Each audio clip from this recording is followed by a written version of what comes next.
Sama mo pare, bilib ako sa'yo. Galing mong gumawa ng pagganti mo. Masayang sagot ni Andy at saka tinapik nito ang ulunan niya. So, anong plano mo ngayon sa kapatid ni Shaira, Jeff? Tanong naman ni Dryson habang nakatingin lang sa binata. Plano? Tatanong mo pa ba?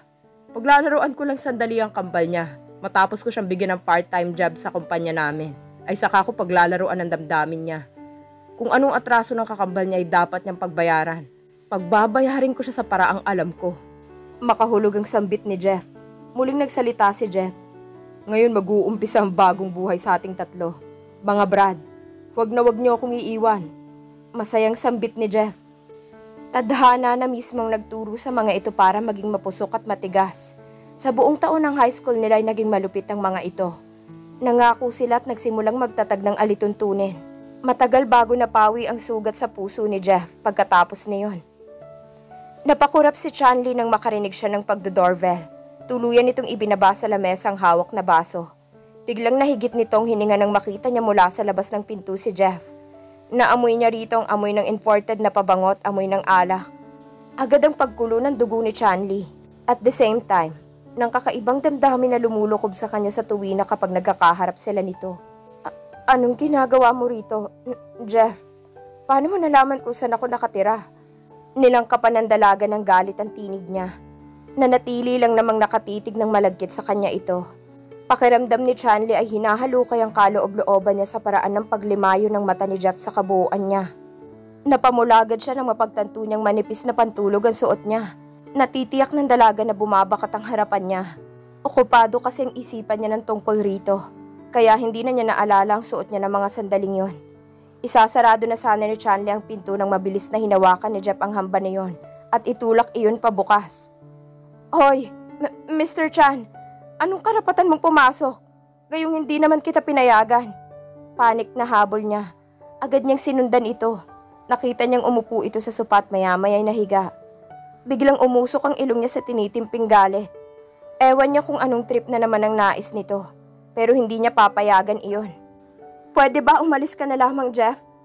Hindi ka welcome dito. Saka gabi na, kaya kung maaari umuwi ka na sa mansyon niyo. Bulyaw ng dalaga, ngunit nanatiling hindi ito umiimik. Kaya upang lalong maghurumentado si Chanley, mabilis niyang nilapitan at niyugyog ang balikat nito. Jeff, umuwi ka na, pakiusap. Dahil, pangungulit ni Chanley. Bigla na lamang siyang hinila ng binata, kaya upang masubsob siya sa matipunong dibdib ni Jeff. Hindi agad nakagalaw si Chanley, dahil naramdaman niyang yumuyugyog ang balikat nito. Tanda na umiiyak ito ng mga sandaling yon. Please, Chanley. Maaari bang dito muna ako? Wala na kasi akong mapuntahan. Tinakwil na ako ni Daddy. Dahil ayaw mo kong pakasalan. Sumamo ni Jeff. Pwede ba wag mo akong pinapaandarin ng mga kalokohan mo? Umalis ka na. Giit pa rin ni Chanley. Hindi siya naniniwala sa mga sinabi nito ngayon. Natahimik siya nang maramdaman niyang masuyong pagdampi ng labi ng binata sa noo niya. Parang may humaplos sa puso niya. Iyon ang ginagawa nito sa tuwing nilalambing siya noong sila pa. May 16 na taon nang nakararaan, kung saan inakala ni Chanley na tunay ang nararamdaman nito sa kanya. Marahang iginalaw ni Jeff ang ulo. Unti-unti niyang iminulat ang mga mata. Tuluyan niyang iginala ang tingin. Bago sa kanyang lugar, muli niyang ipinikit ang mga mata. Nang magmulat siya ay naalala na niya kung bakit siya naroroon. Doon pala siya iniwan ni Simon, ang driver nila. Iinot-inot siyang bumangon. Nakita niya ang kumot na nakapatong sa kanya. Nakita niya rin na may isang tabletang aspirin ang naroon. Agad na itong tumayo at naglakad. Ang huling natandaan niya ay naglasing siya. At nagkaroon sila ng malaking pagtatalo ng kanyang ama na si Don Vince. Dahilan upang ipagtabuyan at itakwil siya nito sa kanilang mansyon. Naihilamos niyang mga kamay sa muka. Hindi niya akalain na seryoso ito.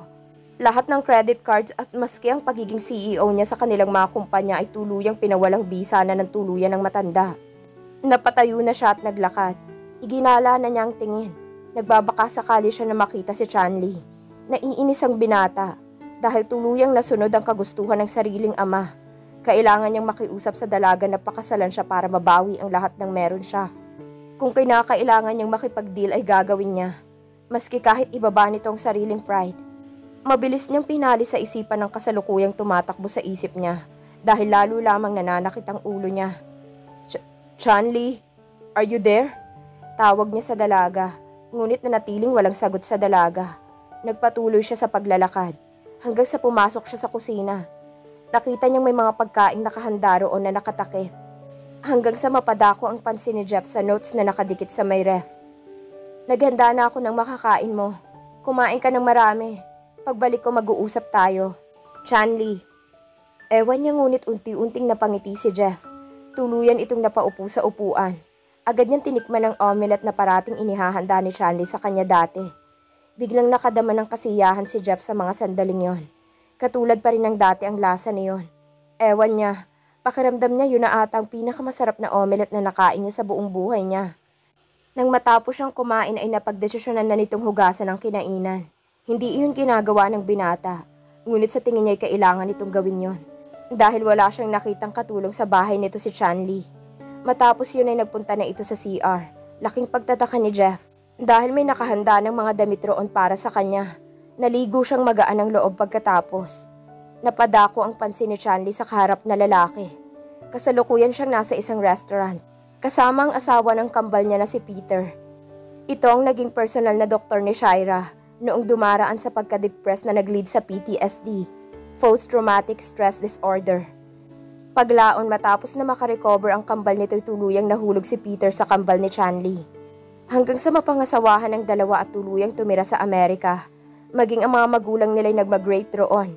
Sila na lamang ang hinihimok ng mga ito na sumunod na, ngunit mariin lamang tumanggi si Chanli. Bakit mo naman hinayaan na bumalik sa buhay mong Jeff na yon? Si Peter, naikwento niya kasi ritong kasalukuyang kinahaharap na sitwasyon. Matagal bago hindi nakasagot si Chanli. Wala rin siyang maisip na isagot sa tanong ni Peter sa kanya. Hindi ko alam, sagot ng dalaga. Agad siyang uminom ng mango juice na in-order ng bayaw niya. Pinakatitigan lamang siya nito. Naiiling ito pagkatapos. Ewan ko ba sa'yo, Chanli? Napakarupok mo. Hindi naman ako tanga eh. Alam ko kung gaano ka walang hiya ang ex mo. Tingnan mong ginawa niya sa kambal mo, kina mama at papa, maging sayo. Wika ni Peter. Tapos na yon, Peter. Saka nararamdaman ko, kailangan ako ni Jeff. Tinulungan din naman niya ako dati eh. Buwelta pa ng dalaga. Pero anong ginawa niya ha? Chanli, pinaglaruan ka niya, ginamit. Pinaboy ka niya. Malay mo kaya lumalapit siya sa'yo dahil successful ka na.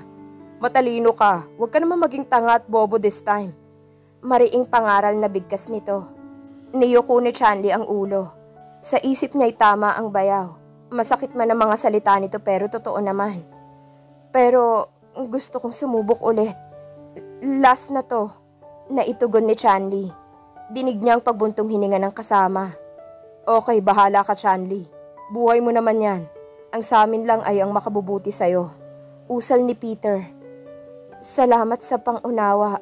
Sana, huwag mo munang sabihin sa kambal ko. Kina mama at papa ang tungkol kay Jeff. Pakiusap ni Chanli. Don't worry, I'll promise na wala akong pagsasabihan. By the way, paano pala si Norvin? Tugon ni Peter sa hipag.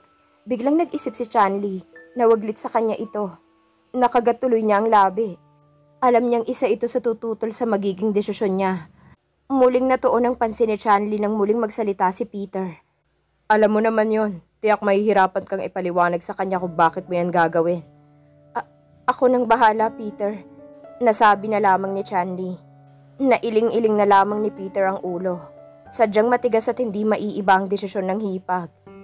I wish all the best for you, Chanli. You're a wonderful woman. Katulad sa kapatid mo na si Shaira, ay gusto kong maging masaya ka rin. Ngumiti na lamang si Chanli at napatango. Maya-maya'y nag-umpisa na silang kumain. Agad idinikdik sa may ashtray ni Jeff ang hawak nitong yosi ng mga sandaling makita niya si Chanli na pumasok sa pinto ng living room.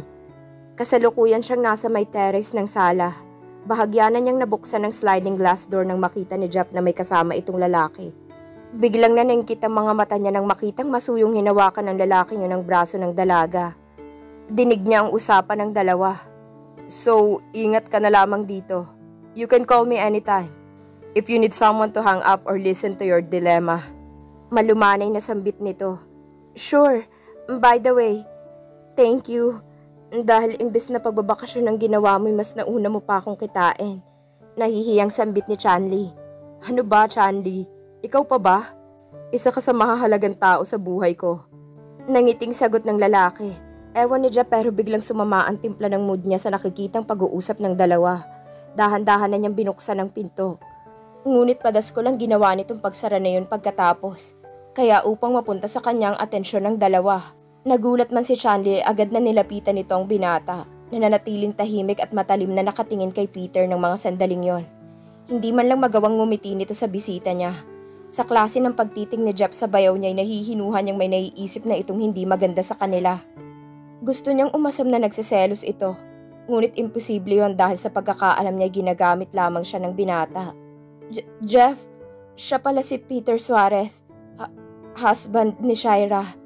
Pakilala ng dalaga sa lalaki. Hi pare, nice to meet you. May ngiti sa labi na sagot ni Peter dito. Agad nitong inilahad ang isang kamay upang makipagkamay. Akala ni Chanli ay hindi aabutin ni Jeff yon. Ngunit matapos ang ilang segundo ay tuluyang inabot yun ng binata. Matipid itong ngumiti. Matapos yun ay agad na nagpaalam si Peter na uuwi. Inihetid ito ni Chanli sa may pinto. Paakyat na sana sa may hagdan si Chanli nang makita niyang pababa si Jeff. Pagkatapos ay nakadinig siya ng sunod-sunod ng busina mula sa labas. Saan ka pupunta? Napiling itanong ni Chanli. Ayaw man niyang magtanong ngunit kusang lumabas sa bibig niya ang mga salitang yon. Agad niyang iniiwas ang pansin ng ngumiti si Jeff at agad siyang nilapitan. Nagulat pa siya nang bigla na lamang siyang halikan sa labi nito. Halos mayanig ang buong diwa niya na sandaling yon. Awang ang labi na nanlalaki ang mga mata ni Chanli na tinitigan nito si Jeff. Nasa mga mata naman ng lalaki ang pagkagusto sa kanya. Don't worry honey, may pupuntahan lamang kami ni Andy. Uuwi rin ako agad. Remember may pag-uusapan tayo. Tsaka walang babae sa pupuntahan namin. Malambing na sagot ni Jeff. Biglang pinamulahan si Chanli sa panunodyo sa kanya ni Jeff. Sira, hindi ako nagsiselos. Inis na sagot niya sa binata. Wala akong sinasabihan. Don't worry. I'll make up to you later. Pangako ni Jeff. Marahan itong pinisilang tungki ng kanyang ilong. Hanggang sa mawala ito ay nanatiling namumula sa kilig si Chanli. Gusto man niyang paalalahanan ng sarili na ginagawa lamang naman iyon ni Jeff para makuha ang mga nawalang posisyon nito sa kumpanya at ang mana nito. Para tuluyan na siyang mapa-oo nito at pakasalan ito. Gusto niyang umasa na baka magbago pa ang lahat, na maaari mag-umpisa sila ng maayos, na may maramdaman na ito sa kanya. Ngunit malabong mangyari yon. Dahil sa ma-pride na tao lang naman si Jeff. Ayon na rin kay Don Vince, ama ng binata. Nagkausap sila nito. Personal pa siyang pinuntahan nito sa kanyang resort kanina. Sinabi nitong kailangan niyang pumayag sa inaalok na kasal ng anak nito. Kung ayaw nitong pahirapan pang lalo nito si Jeff. Pumayag naman siya, ngunit sa isang kondisyon. Hindi siya papayag na makipagsiping. Ikinabigla ni Chanli na pumayag ang matanda gayong sabik itong magkaroon ng apo. Hinayaan na lamang niya ito. Inaakala siguro nito na madali siyang bibigay sa anak nito. Ngunit paano niya mapipigilan ang bugso ng damdamin? At hindi maakit sa angking karisma ni Jeff. Paano niya isasaalang-alang ang sarili kung kusa nang nanumbalik ang pagmamahal niya sa binata? Dahil lahat ng ginagawa niya ay maaaring mabaliwala pagdating ng muling maibalik kay Jeff ang lahat ng nawala rito. Dahil isa lang naman siyang isang kasagutan sa problemang kinakaharap ng lalaki. Sa kaisipang yun ay patuloy na inaalipin ng kalungkutan si Chanli.